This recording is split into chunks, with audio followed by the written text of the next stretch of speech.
sekedar dikasih makanan tambahan ibu, tapi juga dikuatkan keluarganya. Jadi kita Pak ya, telurnya bisa untuk dimakan. Oh nek pas waktunya posyandu dikasih kacang hijau, habis itu selesai. Engkau sak minggu lagi piye gizinya kan gitu. Itu contoh ya Pak ya. Nah begitu juga anak-anak muda, kita sedang mengkhawatirkan ada pengangguran tambahan karena adanya pandemi. Nah ini nanti dana desa Pak Fatur kita dorong melalui kebijakan juga di daerah kabupaten diperkuat yang SDGs itu. Siapa itu sudah menciptakan lapangan kerja. Ngoten ya Mbak nggih? Ibu mantap. Ya tapi sama semangat. Pokoknya kalaupun toh tidak ketemu saya langsung, insya Allah nyampe yang jenengan ibu semua sampaikan, misalkan melalui Pak Fatur, kita terus gandengan kok Bu. Ya kayak ngeten iki nggih, misalkan Pak Fatur, Mbak tolong wargaku ini misalnya kombi, nyatanya nongkrong nggih, datang gitu. Malah saya belum kesini itu yang udah datang. Kalau gongnya tadi Pak Fatur pribon, oke kepengen aku ekonomi gitu. Jadi itu menarik, gak apa-apa bisa sinergi dulu. Misalnya yang nanam ini udah bikin ini, aku tak melok masarno ya nanti ya, yang Singopadu bagus, ya bisa bantu nggak? Bisa. Literasi digital lah ya, jadi ojo handphone itu goak pun dimakan, terus nanti terus perut kita. Jadi ada literasi soal ini. Oke nih Mbak, ini yang pertama kunjungan ya. Jadi ini kunjungan kepada kelompok perempuan tani yang menerima program P2L dari saya, sekaligus juga ngaji bareng lah, sinau bareng, mendengarkan juga aspirasi dari warga desa Jambanan. Alhamdulillah dihadiri juga langsung sama kepala desa, kemudian juga ketua fraksi PKB dan juga para perangkat desa dan tentu kelompok tani. Nah, ini mengawali tahun baru dengan melakukan kunjungan lapangan sekaligus memastikan bahwa program kita berjalan baik apa tidak, kemudian apakah ada kendala atau justru mendapatkan dukungan ya dari terutama desa setempat. Dan alhamdulillah yang kita lihat responnya bagus, dan kita juga minta bahwa desa dan termasuk fraksi kita justru mendorong pangan yang terintegrasi, yang berbasis keluarga dan komunitas atau pekarangan, itu yang bisa kita tingkatkan, karena ini sama dengan keinginan dari pemerintah kita atau Kementerian Pertanian kita. Jadi nggak perlu lahan yang luas, nggak perlu orang harus bingung harus nanam di mana, karena sebenarnya pekarangan kita adalah tempat terbaik untuk bisa menanam tanaman pangan yang terintegrasi. Jadi ke depan Pak Kades bukan hanya sayur mayur yang memang bisa kita tanam, jadi sayur mayurnya mungkin disediakan oleh teman-teman, tetapi juga perlu dapat dukungan terlebih dengan tujuan SDGs ya. Misalnya apakah perlu bantuan ayam untuk keluarga-keluarga atau bebek gitu ya, untuk pemenuhan gizi dan protein yang lain, sehingga ada ketahanan pangan di tingkatan keluarga, di tingkatan desa, dan pada akhirnya di tingkatan kecamatan.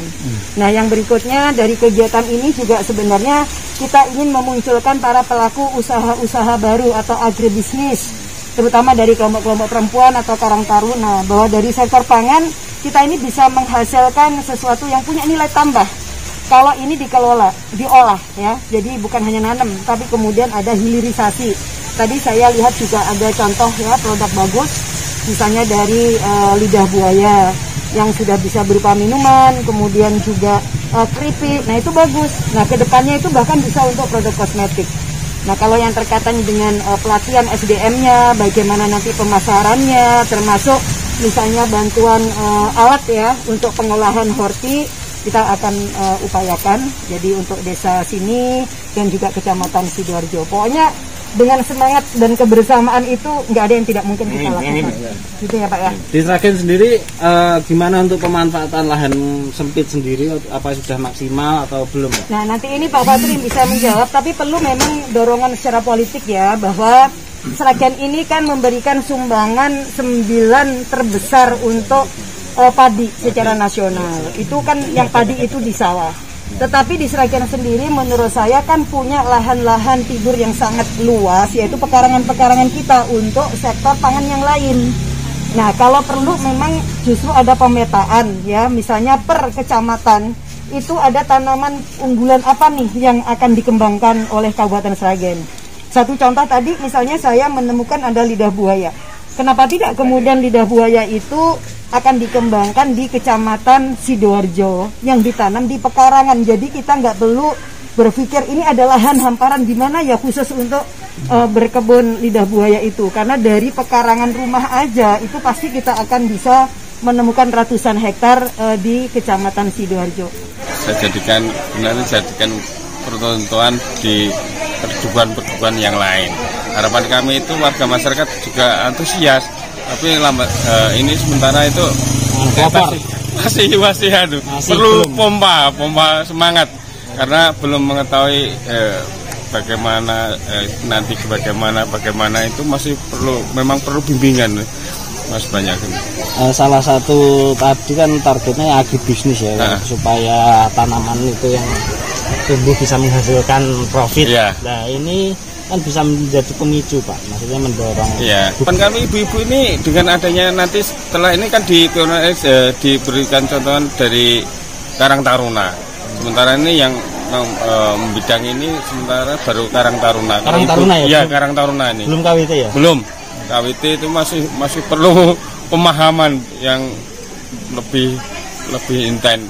Kalau Karang Taruna kebetulan Ayu ini kan mobilisasinya lumayan bagus, jadi dia memberikan edukasi terhadap teman-temannya terutama itu. Tapi pekarangan di sini sudah potensial ya, maksudnya banyak. Iya, lumayan banyak sebenarnya, kayak lahan-lahan kayak gini kalau dimanfaatkan kan bisa menghasilkan sesuatu.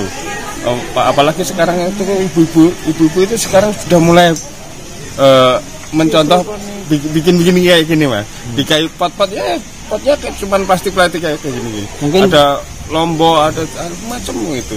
Mungkin masih bingung distribusinya Pak, bisa hasil tapi jualnya bingung seperti itu. Kalau anak-anak remaja ini baru ada Mas, yang ini satu rumah itu ini mencontoh sini malah justru dia berhasil nanam sawi itu luar biasa ini. Dijual di pasar ini padahal cuma di pelataran gini, pelataran atau di samping-samping rumah itu baru cuman ini sana dikit rumah. Kelilingnya rumah itu ditanami sawi, lombok, cabai itu macam-macam. Tapi bisa memang bagus karena dia intens perawatannya. Bantuan-bantuan yang semuanya bisa masih ada yang 3, ada yang 6. Kalau sektor perikanan sayurannya gitu.